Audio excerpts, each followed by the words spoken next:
Welcome to Nevermore Stories. Please consider liking, commenting, and subscribing. It makes me feel better in my therapist's office. Folks, let's take a stroll down the cobblestone streets of Crestwood, where the unexpected twists are as common as Mrs. Johnson's cat getting stuck in a tree. The story of Veronica, the town's unwitting drama queen, is about to take another turn, with more details, humor, and wild escapades than ever before. Crestwood, with its rolling hills and babbling brooks, seemed to be on a tranquil holiday where time itself took leisurely sips from a cup of tea. In the midst of this serenity, I, Sam, found myself entangled in a whirlwind of chaos orchestrated by none other than the flamboyant Veronica.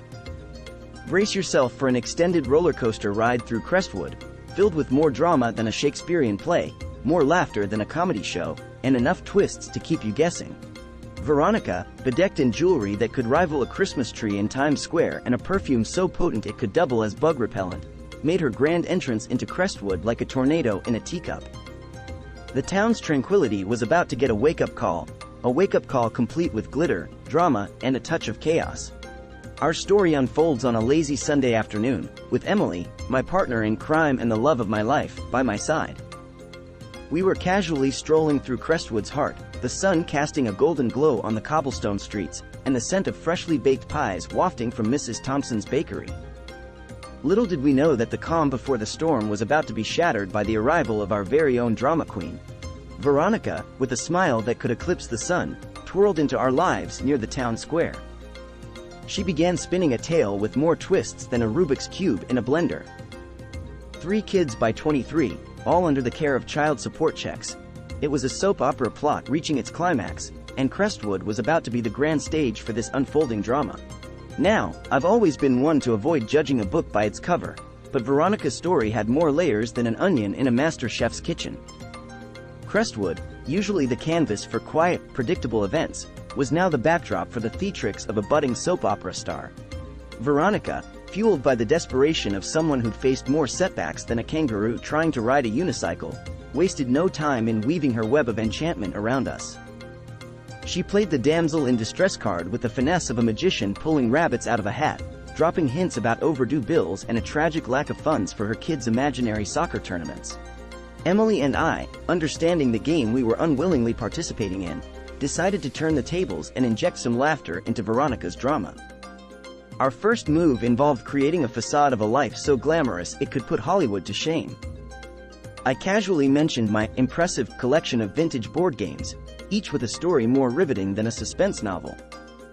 Emily, always one to outshine, boasted about our 2-bedroom apartment with a view that could compete with the most picturesque postcards, conveniently forgetting to mention that the view was primarily Mrs. Henderson's garden gnome collection, a sight that could rival a gnome enthusiast's dream.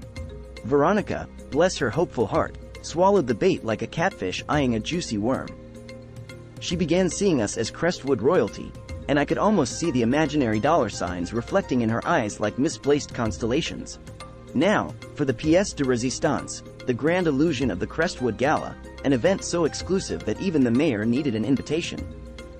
I spun tales of celebrities arriving on electric scooters, a dress code mandating hats made from recycled newspapers, and a red carpet so exclusive that even the air molecules needed an invitation. Veronica practically begged for an invitation, seeing it as her golden ticket to a life she'd only seen on the glossy pages of tabloids. Little did she know, the venue was the community center, and the red carpet was a slightly worn-out rug donated by Mrs. Henderson after she redecorated her living room.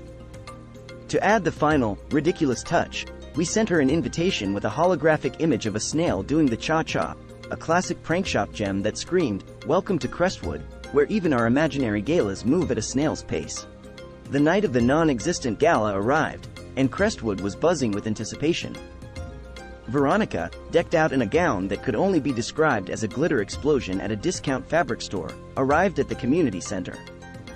Streamers, resembling survivors of a hurricane, adorned the entrance, and the holographic snail greeted her with all the enthusiasm of a dancer on tranquilizers. To her credit, Veronica didn't storm off in a fit of rage. She stood there, a living testament to shattered dreams, as Emily and I hid behind the community center curtains, struggling to contain our laughter. The aftermath of the prank turned us into local legends. The tale of the Phantom Gala spread through Crestwood faster than gossip in a hair salon. We became the unofficial pranksters in chief, and folks couldn't stop thanking us for injecting some much-needed humor into their mundane lives. Veronica, on the other hand, slinked away like a cat caught raiding the neighbor's trash.